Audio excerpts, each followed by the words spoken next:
The beauty scientists, Dr. Kristy Hamilton and Dr. Roy Kim. Real beauty without the hype. There are 4 ways according to this conference. I think there are actually only 3 ways. But these are 3 options. You could do nothing and ignore this trend. You can have a doctor-to-doctor purchase, which is the traditional way of doing things. Private equity typically wants a 5-year horizon or less. So they take over or they invest a lot of money and they want the numbers to look better within 5 years or less to either make it hyper efficient or to sell it. They had another option, the 4th option, evergreen capital. I think that's more like a twist on regular private equity, where they want a longer term partnership and help it grow, but over 10 years or longer. To me, that's just like private equity on like a longer term scale. And what's interesting to me is that even if you ignore this problem, private equity is talking to your local competitors. They're talking to the med spas in the area. And so your local competitor may suddenly have more efficiencies, be able to do things better, may have more advertising dollars, and they may potentially be a huge competitor to you. So I don't think we can ignore the problem. Or maybe it's not a problem. Ignore the trend. How's that sound? That's more neutral. Yeah, ignore the trend. I think at the end of the day, we just have to keep on doing, maybe it's like a dinosaur mentality, but I think like the edge plastic surgeons will always have over the med spas is our training and our knowledge. And at the end of the day, I think you're right. I think they can out-business us for sure. I know they can. What we will have on our side is just really knowing how to take care of patients so well, understanding their concerns, and then knowing how to execute a plan that's going to deliver the results that they're expecting.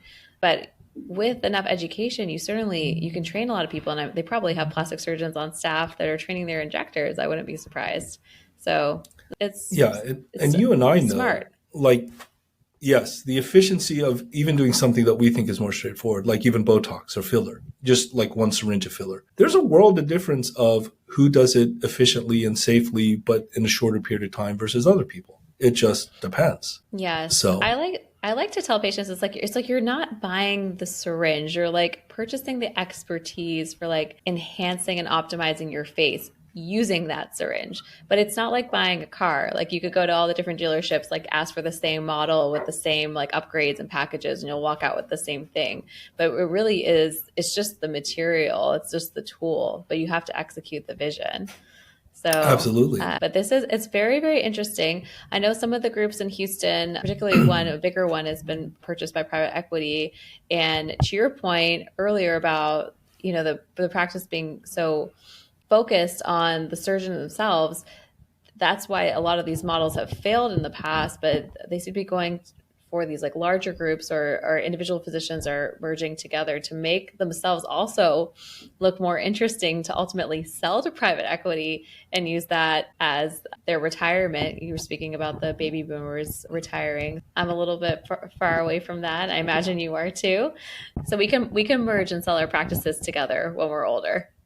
I think the other final note, nurse injectors, NPs, and PAs, they are under, I think, a little more stress than doctors, because in most states, you have to be under a medical director of some kind. Even in California, an NP or PA can really have their own practice, and the medical director is sort of their name only, like they're not really doing anything. They're conduit for getting supplies as well as insurance, but you still need some type of medical director. Honestly, I think because of the nature of their degree and because they can't open up their med spa on their own, you better be an amazing injector. Because if you're not hyper efficient, great with patients, if you simply don't do it enough, I don't know if you'll be hired by these larger chains. Yeah, you'll have to find a way to get that experience, which is already hard to do. That's why there's so many courses. Yeah. I was talking to a PA friend of mine down in Beverly Hills. She's been approached by private equity. And so next time I go down there, we're going to have dinner or brunch or something and talk about it, because she's not ready to retire, but the money looks pretty good. She has a good practice, but who knew? Well, that's probably ideal for them. Someone also that they want to keep on for a good long while, because I agree. It's like you're not buying a manufacturing plant. Like the value is very much tied to the talent, and the talent is people. So, which is good news for us.